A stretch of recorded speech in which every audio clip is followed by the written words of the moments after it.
Hello and welcome to yet another YouTube video here on this channel. In today's video, we are diving into a new journaling application that I recently came across. This application is called Journalistic, and I am actually using it right now in the web version, which is mainly actually the version I use whenever I make these videos.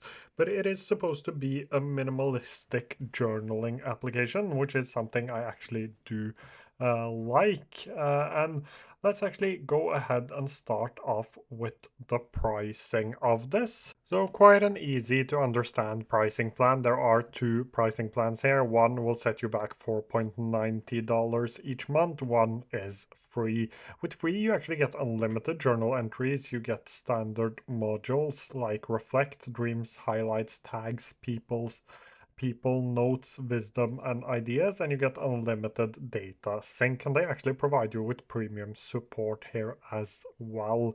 With the Pro plan, you get additional features like focus, insights, including streaks and timelines, additional tagging features, pins, plus more slash less.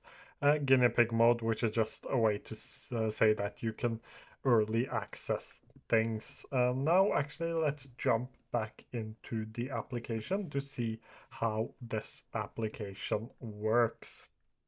The point of this application is to be a micro journaling platform, is what they call it. And micro journaling is basically just minimalistic bullet journaling. So let's say I wanted to write about my day. So I had a great day, for example. I can write that and I can press enter to create a new bullet. I can go ahead and I can star this bullet.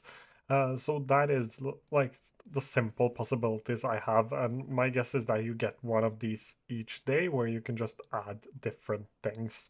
But I could also choose to add a dream, note, wisdom, or idea. So let's say I wanted to add a dream, it gives me a dream symbol.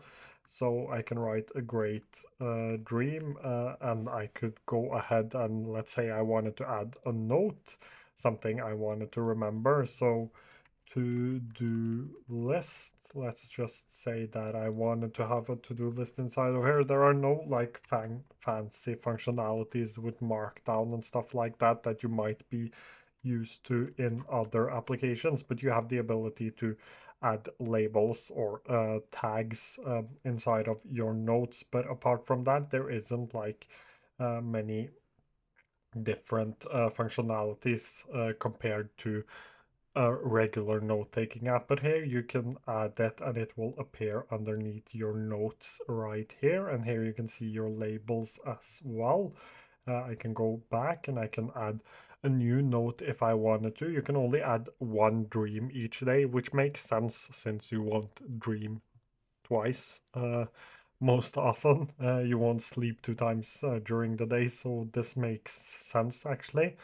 And you can also add something called wisdom. So let's say you had a thought, a quote, a fact, excerpt, or lesson. So something you read, for example, you can actually go ahead and you can add that. And here you can actually add the source, who wrote it, and some context to it. So you can actually add quite a few things. Let's try to add a quote here again, who said it, and notes to add some context. You can also add a lesson. So how did you learn it? What did you learn? And again, context here.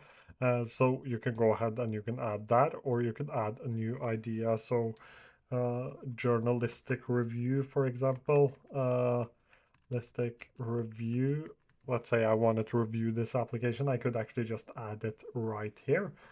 Go back in and it will appear underneath here, and I can open it up from my day view, or I can go through all of these and look at them right here, uh, like the note I showed you, or the dream, for example. And in the dream, we also have a heat map right here. I do love a good heat map and a good heat mapping a good heat mapping feature. That is something I enjoy inside of applications. Here you can also have insights, which is a part of the pro plan, where you can see your dreams, you can see your highlights, you can see your tags, people, wisdom, and things like that. And you can actually choose the year here as well. Uh, let's go back into my journal here. Here you can actually see your different days. So I can create an entry for a previous day. So I could go back to Monday, November 4th and add a new entry there, or I can just jump into the one I've already created. I actually do like the interface of this. It feels really, really minimal. We can also go ahead and we can add people inside of here. And the way you do that is just like using the at symbol. So had lunch with, and I can write at, and this should work right here. Uh, let's try one more time. It actually worked, but it didn't.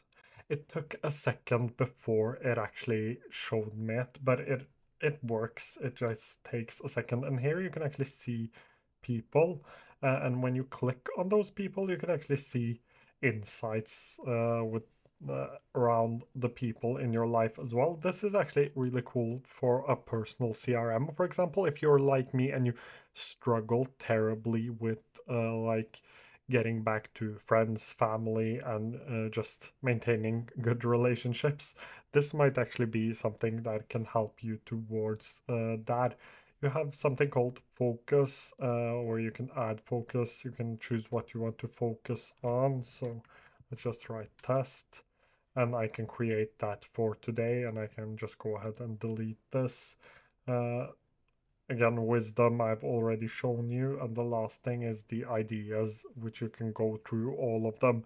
So this is not just your average like journaling application. This could actually function fully as your note-taking app. If you are a very minimal note taker, you can actually use this as your note-taking app. There isn't like huge uh, there isn't a lot of features. So if you're used to like applications like Reflect, Obsidian, Notion, things like that, you won't get any of that inside of here, but it is a really simple application. I would probably say that it isn't necessarily good for note taking, but it might be good for capturing. So when I'm sitting down and I'm actually writing my journal on a day, I might come up with an idea and I can just easily add the idea here, but there isn't a backslash functionality. I would like this up here to actually be a backslash functionality instead of just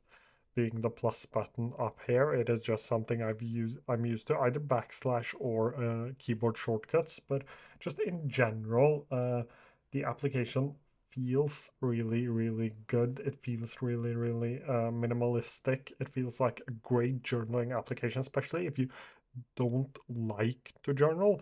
So if you're not a journaler, this might actually be a great choice for you. I'm actually considering using this as a journal myself. That's how much I liked the first impression of this. So a really good micro journaling application. They have added some information about their privacy as well. So I will link that down below where they take a look at where they write a little bit about the privacy of their application. So I will link to that.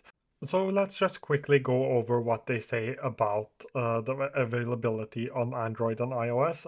It is available as a native Android app in the Play Store, but it is also a progressive web app, meaning you can install it on Android, iOS, and Chrome just like a native app. I have done this with different applications. It isn't perfect, but it is an option if you want to use it on your iOS devices.